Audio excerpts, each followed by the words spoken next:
watched one vlog, Mitch, talk about an interpreter he worked with, religious interpreter. I was watching it and I just thought, wow. Well, I'm going to share one story with you that happened, maybe 20 years ago.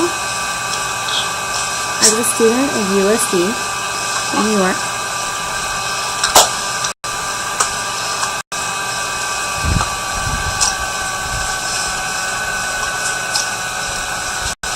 A teacher asked me to present for an interpreting class so students could voice what I was saying. So I got there, and all the students were around me. The teacher was there too. She was a really cool woman. And the teacher's name was Jenna. She was the interpreting teacher there. I'll talk about her later. I want to finish my first story. So those students were all sitting around, and I was signing and telling them the story about my life, how I grew up, went camping, my friends, just kind of whatever. So they each went around and got to one student.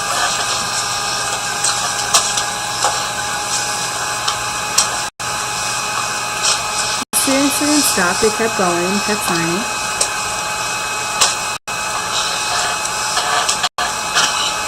But there's one student who put their hand up and said, "Excuse me," and they interrupted me. So I said, "What?"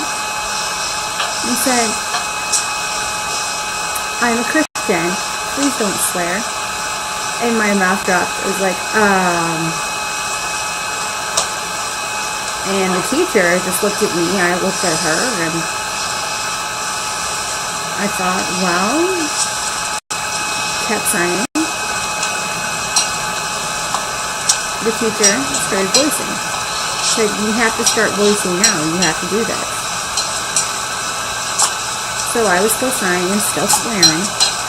And swearing, signing, swearing. It all related to my story. And I kept going. And that's when they started voicing, and they were very, very concerned about it. They did not like it. So I still kept going. We kept going around the classroom. Once all of the students were finished, it was time to leave.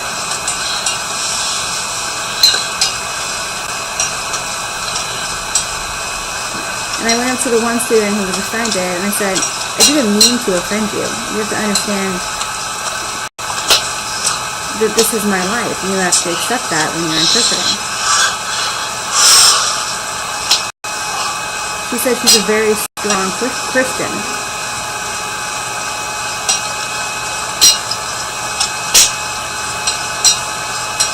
But the teacher drew the line and said, it doesn't matter if you're a strong Christian in this situation. But anyway, 5 years later, I met the same person while she was interpreting.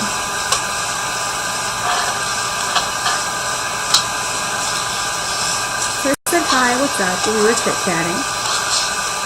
I didn't know if she still had remembered all these details from 5 years ago.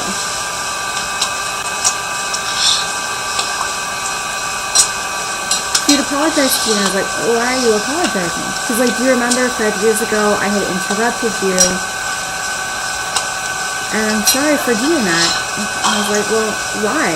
She's like, "Well, I've been in this interpreting world for a while now. And I've learned that I really need to separate my religion from my work." So I said, "Thank you. Wow, you really have impressed me. Wow, congrats." So that's my story.